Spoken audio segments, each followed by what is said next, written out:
22 January 1946. Munich. In a cheat notebook, a man named Karl Meissner writes a line that would have been safer left unwritten. "It is too quiet now. Peace demands silence, and I miss the danger." He is 31. He has returned to Germany from a war he did not finish on the German side. He deserted a Wehrmacht transport unit near Dijon in August 1944. He ran messages for a local Marquis cell through the autumn until the front raced past. He was given coffee and a forged paper and told to disappear. He crossed borders on cold nights. He reached Bavaria with a new name and no uniform. He found his mother's building gone and his father's name on a list of the missing. In his pocket he kept a folded cigarette to trade for bread. He writes the line with a blunt pencil. He keeps the notebook wrapped in a rag under a loose kitchen tile. He does not say it aloud. Not to the women who lift bricks in the street. Not to the men who stand in the ration line. Not to the occupation officer who asks him to fill out a questionnaire with 131 questions about his past. The danger he misses is not the bullets, it is the clarity. In danger, the mathematics is simple. You run, you deliver. You know who to trust because a wrong trust gets you killed. In peace, the arithmetic is murkier. The numbers are rooms and ration points and questions about loyalty. In peace, the line he wrote is not just risky. It is inflammatory. It suggests that what follows war is not clean. May 1945. 0 hour. Stunde Null. Munich is a rubble landscape. 80% of the city's central buildings are smashed. The air smells of lime dust, ash, and damp. The voices are quieter than they were a month ago. Anyone with a uniform keeps to the edges or strips the insignia off with a knife. American troops enter. There are curfews. Loudspeakers announce them. The posters are bilingual. The soldiers look young, sometimes younger than the men who hide. Their boots send small stones skittering across damaged cobbles. A woman with a bandage over one eye stands in front of the Liebfrauendom. A priest moves past her with a bucket, not talking. Trümmerfrauen start their work. Women with scarves tied tight to keep dust out of their hair. Women who carry bricks in their arms like infants. Women who balance 2 broken doors on a handcart to use as a table. The statistics of rubble are staggering. 125 million cubic meters in Germany's western zones. The arithmetic of this work is a steady beat. Pick up, stack, chip mortar, stack, pass. The city's skeleton is reassembled in piles that look almost like order. In photographs held later in Bundesarchiv folders labeled with terse place names and dates, the compositions repeat. A horizon of broken walls, a line of women, a wheelbarrow. Karl finds bread by bargaining. The cigarettes in his pocket are currency. 1 cigarette buys half a loaf if the baker likes his face. 2 buys a whisper about where to find a sack of potatoes under a tarp. Cigarettes buy tools, shoes, and silence. Dollars exist, but only for a few. Cigarettes feel more immediate. They smell like exchange. Karl hoards them and then feels poor again. In the hunger winter of 1946-47, calories dropped to 1,000 a day in some German cities. The occupying forces quantify. They produce hunger summaries that read like battlefield briefs. Tons of grain short. Average daily intake by region. Private letters from this period, preserved in oral history transcripts later, talk about the same thing in different terms. An ache in the bones. The taste of acorn coffee. The way the cold wears down the edges of patience. There are missing family members. The lists are long.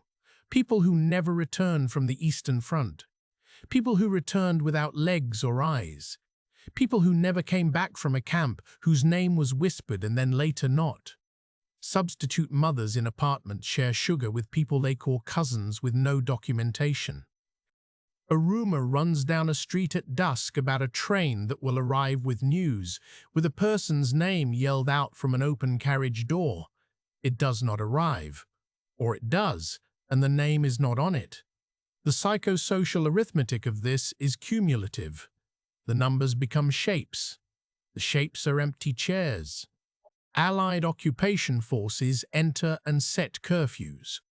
The Americans in Munich announce a 9 p.m. curfew and enforce it with jeeps and an air of professional boredom. The British in Hamburg write occupation reports that describe the mood as compliant and fearful.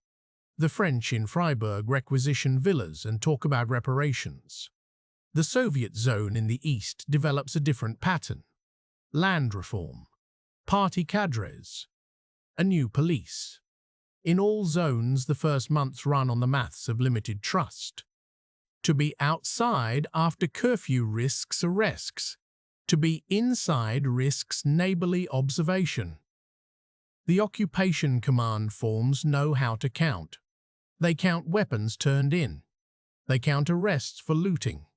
They count political meetings and minutes spent. They count local Nazis, and they generate denazification files. Denazification is a system that pretends to be an equation. Fill in the questionnaire. Answer the 31 questions truthfully. List every membership, every donation, every position, every... Appear if summoned before a Sprüchkammer. Receive a category Hauptschuldig, belastet, Mittelaffair, Entlafete, Entlastet. Major offenders, offenders, lesser offenders, followers, exonerated. In theory, the arithmetic is clean. A rank plus a job plus a duration equals a verdict. In practice, the algebra is social. Two neighbors write Purcell Sheen, whitewashing affidavits for each other. A woman says in a low voice that her husband joined a Nazi organization to keep food on the table for the children. A schoolteacher writes that he taught mathematics, not ideology, and that he stopped the party official from hitting a boy who drew a picture of a sparrow instead of a swastika. The Sprüchkammern are staffed partly by Germans. The occupying authorities supervise, but they also want stability. Other things are happening. Grain shipments, coal transport, housing allocation, trials for the top leadership at Nuremberg, fear of a communist wave. Reports pile up. The mathematics of guilt gives way to an arithmetic of necessity. Out of 13 million denazification questionnaires in the Western zones, the majority result in the category of Mitläufer, followers. They return to desk jobs. Their files are stamped with a date, a signature, and an annotation about how they are needed. Some go to prison. A smaller number lose pensions or voting rights for a time. The numbers here are stark. In U.S. sector data tables filed in Allied intelligence summaries, after 1947 the urgency fades. The requirement is to make the trains run. The trains run best when people who know how to run trains are rehired. Karl is asked to fill out his own questionnaire. He writes about his Wehrmacht service as a driver. He writes about his desertion. He does not write about the months he carried messages for the French resistance because there is no line to explain it. It does not fit the form. He adds a sheet of paper and describes his august days in a hand that grows more cramped as it approaches the page's edge. He worries that he will be seen as a liar by everyone. He goes to his Sprüchkammer hearing in a municipal building with a cracked facade. The man at the front glances at a pile of papers and asks two questions. When did you join the party? Never. Do you have a Purcellschein? Karl puts down a letter written by a Catholic priest in Dijon, who speaks of him as a courier and a sinner seeking a different road. The German clerk reads it, nods once, asks a neighbor to translate the parts he does not understand, and stamps Karl as entlastet, exonerated. The stamp is supposed to confer legitimacy. It does not. Work begins again as a survival tactic. The city opens a housing commission office. Karl is given a desk there because he can be relied on to arrive sober. He is issued a rubber stamp. He is given a drawer of cards listing addresses, room sizes, the number of inhabitants, and the status of the building. The cards are not tidy. Many contain scribbles in the margins. He learns to decode them. He invents symbols. A triangle means the roof leaks. An X means the building has vermin. A circle with a slash means the owner is in a camp or gone. He sits at his desk and allocates rooms from 9 to 5. He locks the drawer at the end of the day. The arithmetic of rooms is brutal. The city is full of people. It is fuller every week. Millions of German expellees from East Prussia, Pomerania, Silesia, and the Sudetenland arrive with nothing or with small bundles that suggest a life is portable in smaller pieces than anyone thought. They come on coal carriages and foot. They come to Munich and to smaller towns in Lower Bavaria and Upper Franconia. They come into rooms already shared by bombed-out locals and families of 5 who sleep on straw mats. The Commission uses a ratio, 4 square meters per person.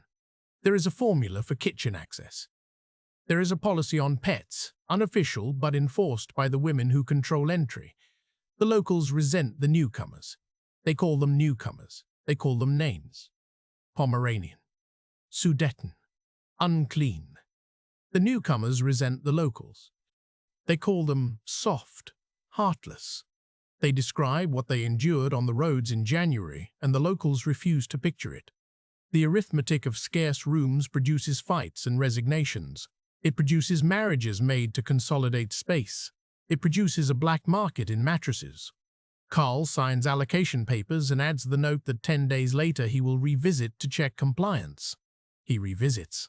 He hears excuses and sees the ways people turn rationed lives into new forms. Wooden partitions appear, dividing rooms into 2. Sackcloth curtains with small stitches turn corners into sleeping places. A bureau is pushed against a door to keep a relative out. The habits that keep people alive are invisible in the occupation's abstract reports.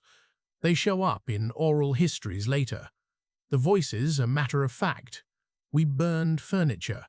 We kept the baby in an apple crate. We lied about who was in each room. We hid my brother's friend in the coal cellar because he had no paper and no one to go to. There is contact with displaced persons in camps near the German towns. In the southern zone, UNRA establishes DP camps at Feldafing and Fehrenwald. The signs at the gates are suddenly in Yiddish and Polish. The German police are kept out. Jewish survivors fasten paper stars to their jackets as if they were flags. They organize schools for children, theaters, and Sabbath services in rooms where the plaster flakes. Their newspapers run editorials that are both raw and light. They want visas and travel permits, and sometimes they get them. Karl walks past Feldafing once in late 1946. He stands outside the fence and reads a posted announcement for a Purim play. He does not go in. He does not know how to go in. His stomach tightens when a group of men near the fence meet his eyes and then turn away. He sees tattooed numbers on a man's forearm. He has never seen that before. He feels the mathematics of what he thought he knew shifting to a wider frame, and he looks down at his boots. Letters circulate among Germans describing what was done in their name. Photographs circulate too.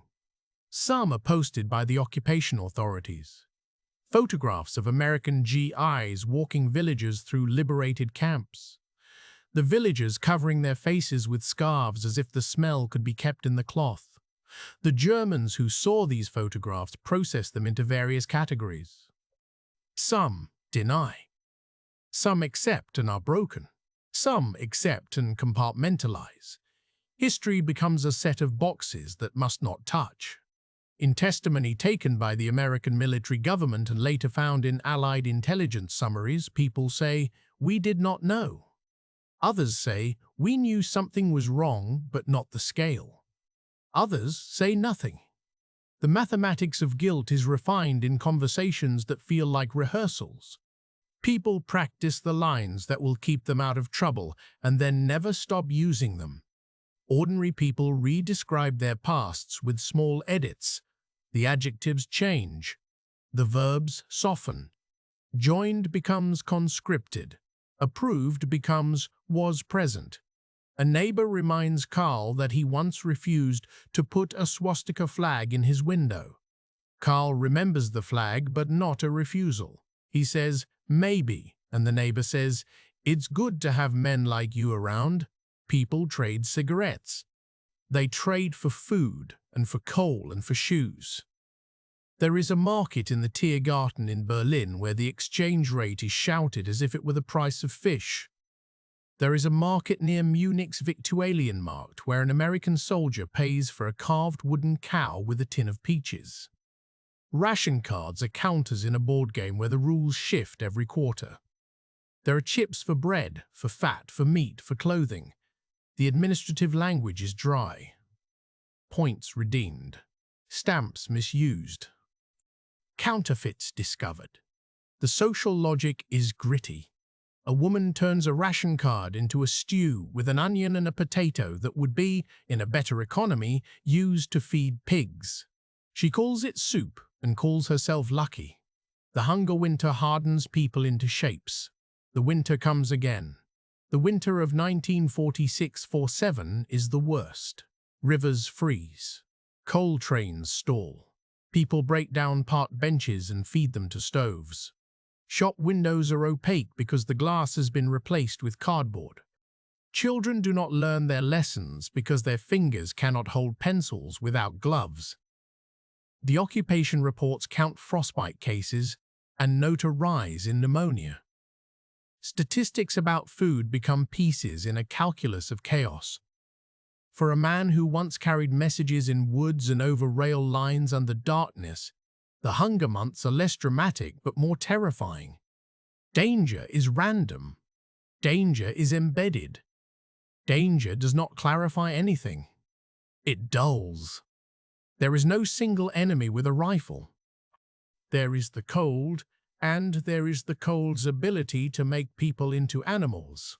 Spring brings a slight loosening.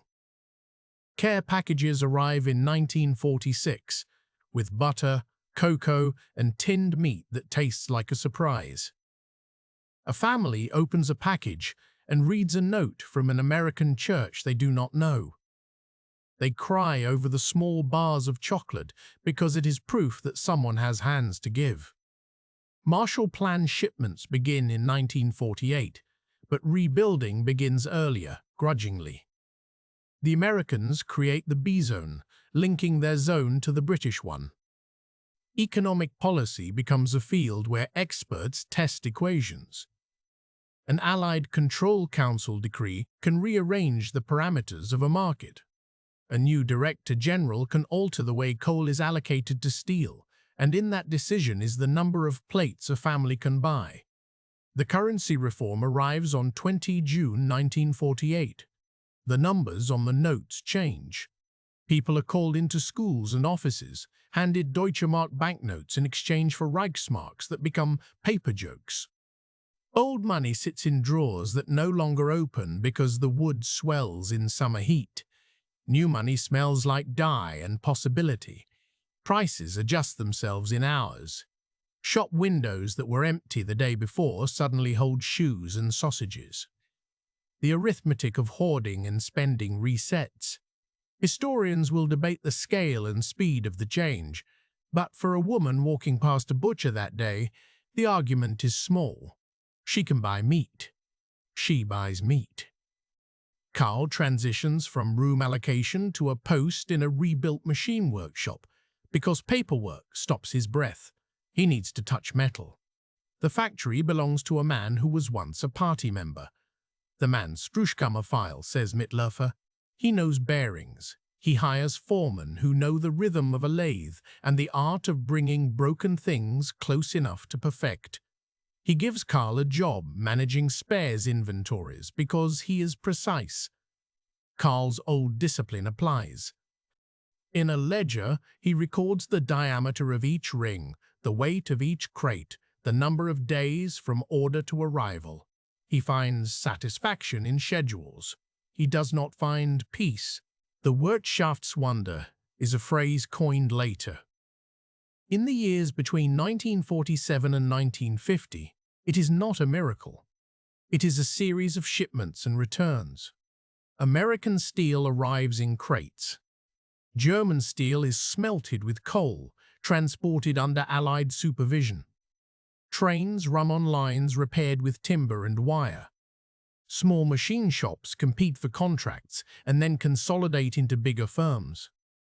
The mathematics of growth is visible on paper before it is visible in town squares. Then it appears as cranes, a luxury nobody cares to admire. The cranes lift things. They repaint the skyline with right angles. Denazification is not a finished chapter. It evolves into a delicately balanced silence. The Cold War starts to press at the edges of everything. The Berlin crisis of 1948–49 draws heat and attention. The airlift turns the sky into a policy. People in the Western zones look up and feel chosen. People in the Soviet zone look up and feel enclosed. The Federal Republic is founded in May 1949, with Bonn as its makeshift capital. Konrad Adenauer speaks of strength through integration, of a Western anchor. Men with pre-war credentials sit behind desks again. They wear this time a different expression. The files show them to be exonerated or indispensable. The mathematics of guilt, when run through a Cold War filter, produces a new set of outputs: stability, continuity. A thin sheet of ice stretched over a deep lake. Karl writes in his notebook that a new democracy has bargains built into it. He writes that bicycles assemble at dawn outside polling places. He writes that schoolbooks talk about the war as if it were weather. He opens a schoolbook in 1951 to help his sister's son with a homework assignment.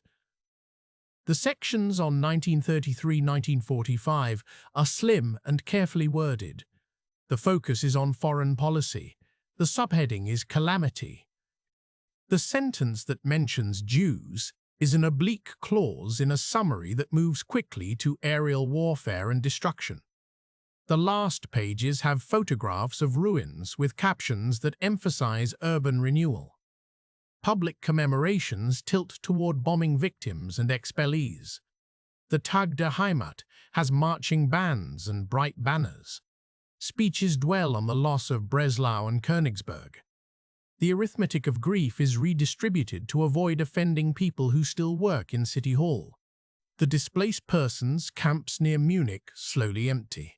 Some survivors leave for America. Some leave for the new state of Israel after 1948. Some stay longer than they meant to, forming communities within fences with a logic that erases and asserts at once.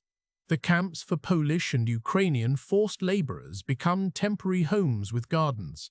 The forced laborers who remain long enough to marry Germans create families that challenge the clean lines of national categories.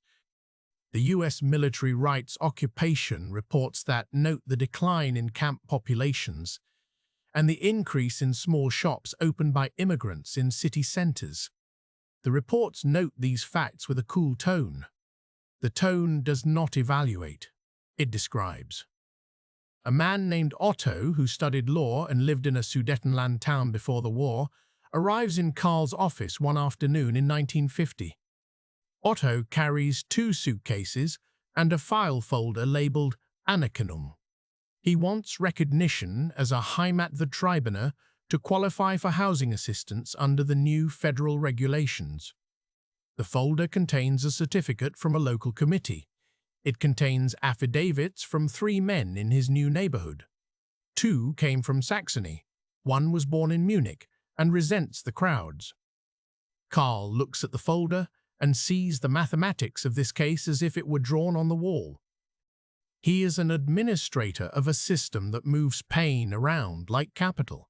He stamps the forms. He asks if there are children. There are 2. He adjusts the ratio. There will be fewer arguments if he gives them a room with light. It will still not be enough. Karl reads occupation reports that emphasize order. Crime is down.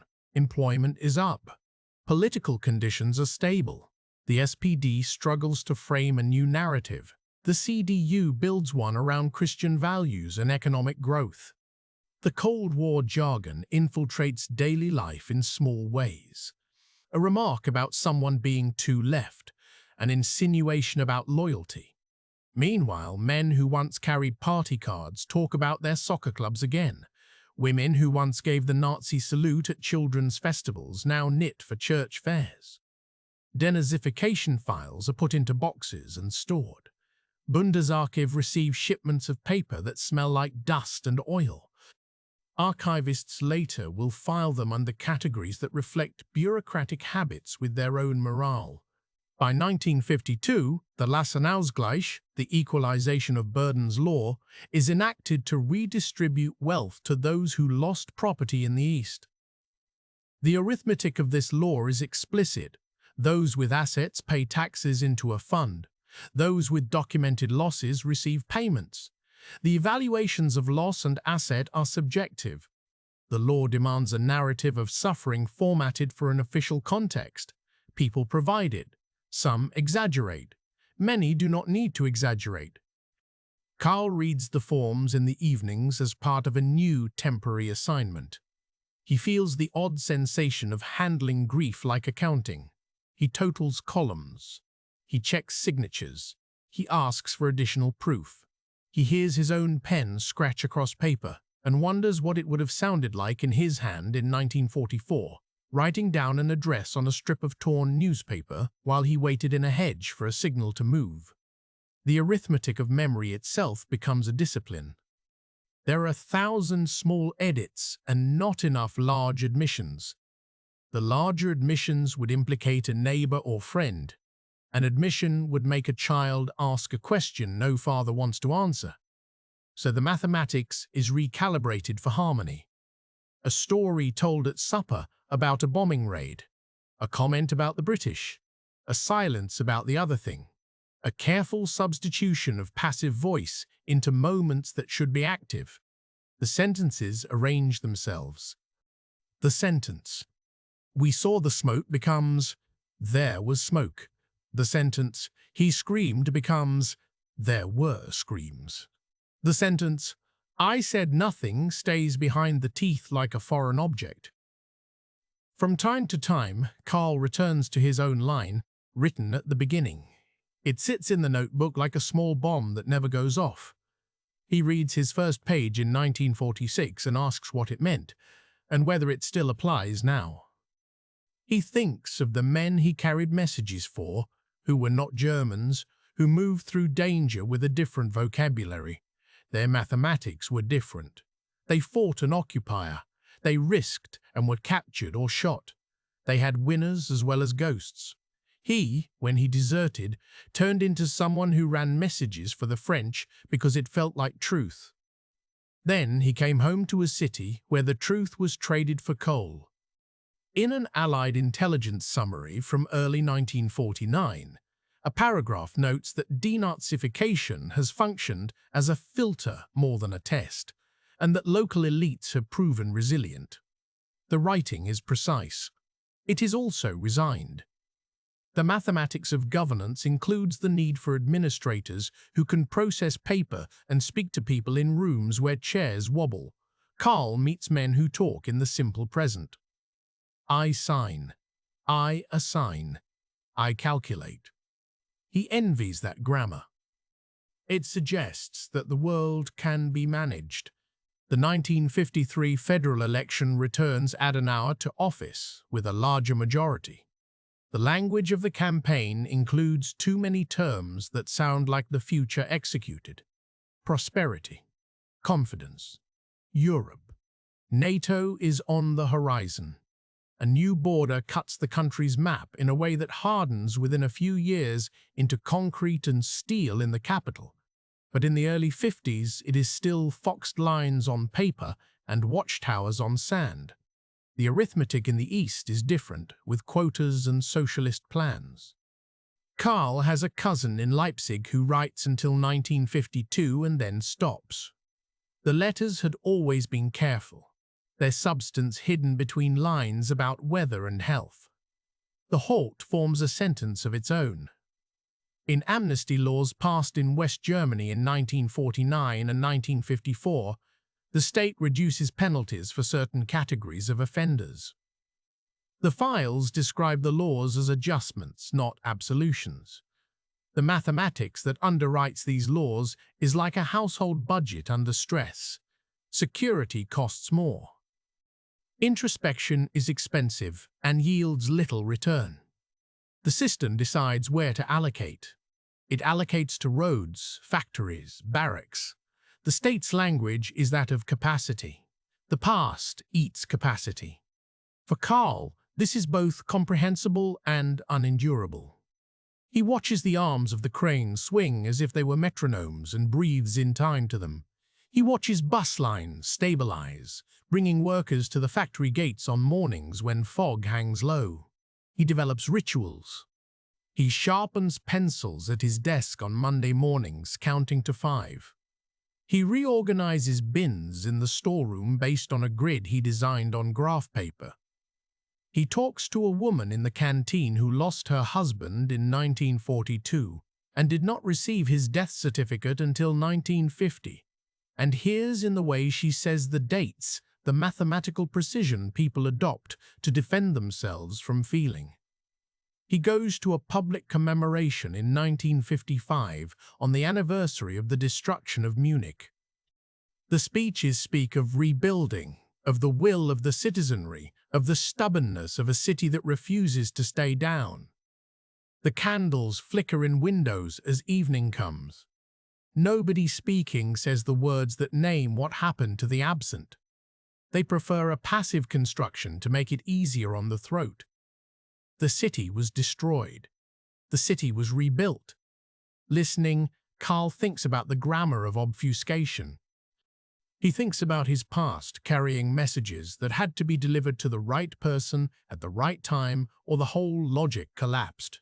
He sees that the city's politics are arranged to avoid the exact delivery of anything uncomfortable. He makes a small confession in an oral history many years later, in a room with a tape recorder, to a young historian who asks about housing and denazification in the late 1940s. He says, "We used ratios. We had to. But the ratios hid things. They hid who you were placing where and why. They hid what happened to those who did not fit. The tape hiss persists. The tape hiss persists." The transcript later summarizes this as an attitude common to the period. The historian adds footnotes that mention case files, legislative changes, and the political compromises that allowed a democracy to solidify. The footnotes are tidy. The reality remains jagged. The arithmetic of guilt reaches forward in time and takes the wrists of grandchildren. At night, sometimes in 1956 and sometimes in 1961 and sometimes in 1961 and sometimes for no specific reason, Carl wakes with the sensation of running. In his dream, he is back on a road in Burgundy, delivering a message under his shirt. In the dream, the message dissolves as he reaches the door, and the person on the other side of the door shakes his head and says, "Nothing can be done." He wakes with the taste of paper in his mouth. He drinks water and writes a sentence down in the dark. He cannot read his handwriting in the morning. He knows its content because it always resolves to the same thought. It was clearer then. It is crowded now. He is not nostalgic for uniforms. He is not sentimental about fear. He is practical. He knows how to calculate calories and floor space. He can tell you which bins in the storeroom will yield spare parts that fit within a tolerance of 1/10 of a millimeter. He knows how to relieve a child's croup with steam and a towel. He has learned these procedural things because they soothe. They create a thin layer of competence between him and the questions he cannot ask. He witnesses the slow shift in public language in the 1960s as the new generation raises its hand and refuses to accept the vocabulary of passives. He hears younger voices say, "What did you do?" He hears older voices answer, "We survived." He hears trials in Frankfurt revisit the names and the procedures of camps. He sees photographs in newspapers that do not flinch. He sees old men in the defendant's box, their glasses reflecting light. He knows some of them work or worked in offices like the one he sits in, filing papers with dates and annotations, turning human decisions into cards and stamps. He feels a vertigo. He writes, finally, in his notebook, another sentence that does not make him feel better. Silence is an instrument. We played it as if it could save us. In Bundesarchiv reading rooms, researchers sit and roll microfilm forward, the frames showing lists, signatures, stamp marks. The researchers write down file codes and clippings. They chart names across time, linking jobs and addresses. The rhythm of this reading is monastic. It requires submission to accumulation. For Carl, approaching the end of his time in the factory, this mode of thought is both familiar and strange. He has lived inside a system of paper. He has also hidden in the folds. His memory is a catalogue of impossible-to-file impressions. He has a small stack of items he keeps: the forged identity card, the priest's letter that the clerk read in 1946, the ration card book with 2 empty pages, a photograph of his mother standing in a doorway with a cracked lintel. He keeps these in a tin. The tin sits under his bed. The arithmetic of the Cold War settles into habit as well. Wehrmacht veterans join a new army, the Bundeswehr. A new alliance defines enemies and friends. History classes adjust the way they teach 20th century wars. Carl listens to radio programs that discuss economics and shakes his head at the confidence of men who are sure of models. He does not believe in models.